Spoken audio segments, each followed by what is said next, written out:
Welcome back, everyone, to Storytime with Xel.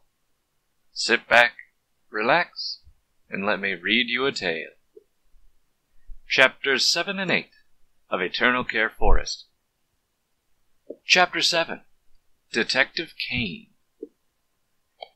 Diplomas, awards, and PhDs line a shelf on the left side of the room. Plastic models of a human skeleton and organ display on the right, along with a large chalkboard with a schematic floor plan of the asylum on it. And in the back was a grand bay window, semicircular and Victorian in style, overlooking the forest below, with Xelion's desk in front of the window with a computer and a keyboard on the right side, and a neat stack of paperwork on the left with a metal wireframe skull paperweight atop it.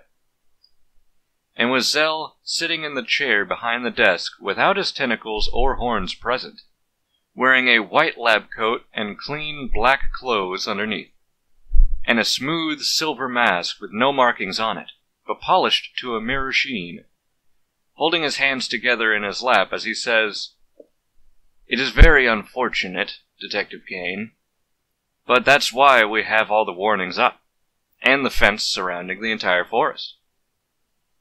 Reflected in Xelion's mask was a well-built man with a short crop of blonde hair, in a dark blue suit with a police badge on his belt, and his hands on his hips with his thumbs in his belt loops, standing in front of the desk and saying, "They killed one of your staff members. Aren't you the least bit concerned?" To which Xelion responds calmly, "Of course I'm concerned. David was a good man. His family is going to be under immense stress from this, and I'm going to take it upon myself to cover the funeral costs and help them in any way I can. But, as for the felons, there's a chance they may have gotten to the river that runs midway through the woods. But, as I said, the warnings are there for a reason. The forest is a very dangerous place, with many rare and deadly plants and animals within. An important part of the ecosystem, but the chance of people surviving a trip through has been very rare. And after a car crash down the cliff in 4 days? I honestly do not believe they would have survived, sir." Kane rubs his neck and nods. "All right. If you hear anything or find anything..." And Xelion nods in return and stands up, offering his metal hand for a shake as he says, "You'll be the first to know, Detective." Kane nods again and tentatively shakes Xelion's hand while saying, "I don't think I'll ever get used to that. But thank you, Professor Graves. Always a pleasure, though I wish we could meet under more favorable terms." Then turns and heads for the door. Xel adding, "And Detective, if they're alive, I hope you catch 'em." And Kane looks over his shoulder and nods before exiting and shutting the door.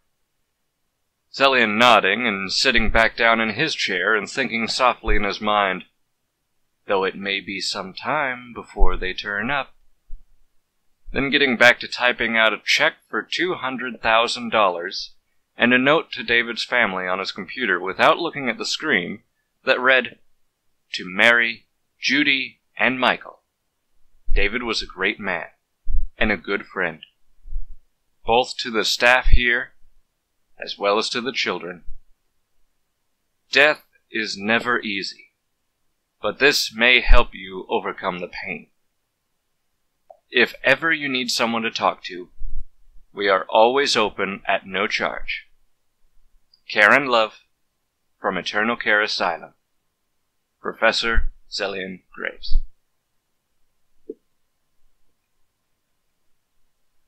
Chapter 8, New Sight. Light, impossibly bright, like 10,000 suns, all burning bright at once. "God? Is this heaven?" he asked, and a distorted voice responded, "Oh, James, you've come so far and yet learned so little." Confused, James blinked several times, trying to look around, and the voice again returned, only this time sounding much more familiar. I gave you new eyes. It'll take some time, but you'll get used to them. When you adjust, tell me what you see. James squinted and blinked several times more, trying to focus. Eventually, the bright light faded, and he could make out large, spherical objects just in front of him. James widens his eyes in horror and screams in fear once he realizes the spheres are actually his original blue eyes, staring right back at him, being held mere inches from his new cybernetic eyes, briefly by the hands of XelionGraves, whose mirrored mask revealed James's own face, and his eyes were still blue, but the normally white sclera was a dark gray metal, and the iris had a soft neon glow. Xelion then puts his hands down and says, "What's that? Absolute nightmare? Ring-a-ding! You are right." James looks around. He was held upright against a metal table set against the wall, with his hands and feet bound again with leather straps. But his head was free, at least. Xelion grabs James's head to redirect him to face Zell, flinching when he taps James's eye with his fingertips as he says, "State-of-the-art, baby. Little Jet took your eyes last night, remember? So I made new ones for you and William. I'm good at making things with nanotechnology. I take the metal and I just mold it like clay, then work the wires and circuitry in, and..." James interrupts Xelion by yelling, "I don't care! Let me out of here!" Xelion tilts his head and says calmly, "I don't much care for your tone, James." And he holds his metal hand with his left, disconnecting the metal hand and slapping it across James's mouth, dislocating his jaw in the process, and making him scream in pain before hooking his right hand back in place, while saying in a bad French accent, "I challenge you to a duel." Then back in his normal voice, "Oh, dear, let me fix that for you."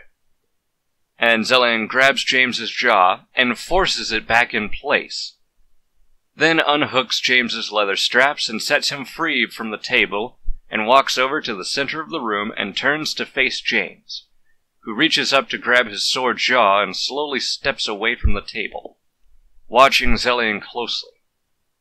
His vision was surreal. Everything seemed bigger, distorted and blurry too. James reaches up to rub his new eyes, trying harder to focus on what Xelion was doing. Then he hears a loud, sharp, and metallic thunk right in front of him, looking down to see a sword jutting out of the ground. James stares at it in confusion, then looks back up to Xelion and asks, "What? You want me to fight you?" Xelion giggles and nods happily, and the fingers of his metal hand tilt sideways again, and the long blade slides out as a loose whip first, clanging loudly on the floor like an anchor. Seconds later, the chain connecting each piece of the blade pulls tight, forming the long sword James remembered from before. Xelion points to the sword with his left hand, and light blue electrical energy flows from his fingertips and bolts into the blade for a split second. Then he puts his hand back down to his side and slowly tilts his head, as the sword starts lifting up out of the ground on its own, and starts levitating, slowly floating around Xelion as if being held and guided by long, invisible hands. James furrowed his brow in further confusion at the sight, then backs up as the floating sword flows over to him slowly, the hilt pointed toward James, and Xelion says, "Gladiokinesis! Isn't it grand? Don't worry, I won't cheat you, barring the fact that you simply can't beat me." Angered, James grabs the sword and points it at Xelion as he says, "You just stay the fuck back, man! And where's William?" Xelion points to James with the tip of his sword arm and says, "Ooh, aren't you the inquisitive one? Oh, Willie's in a bed downstairs. He doesn't have as much strength as you, so he's still recovering from the new eyes I gave him. But instead of your friend, you might want to focus on your opponent. While grinning behind his reflective mask, as his electrical tentacles arch behind him, just like they did the first time James met him. James furrows his brow again and starts walking around Xelion, acting like he was going along with the fight while he was actually looking around for the stairs.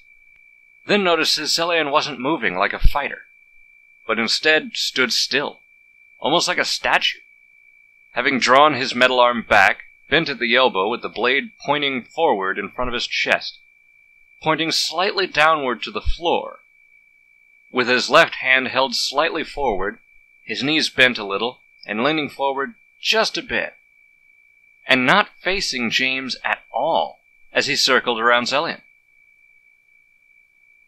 James grins at Xelion's inattentiveness, and tries as quietly as he can to sneak off to the staircase, only to stop dead in his tracks when Xel says, "You know, my family is down there. My mate and our kids. Are you in such a rush to become dinner?" James watches Xelion turn around to face him with perfect accuracy, every motion smooth like water, until he stands like a statue again, saying, "Come now, try to kill me." Thank you all for listening. This has been Eternal Care Asylum, Chapters 7 and 8, with me, XelionGraves. And this has been Storytime with Xel. And I'll catch you next time. Sweet dreams.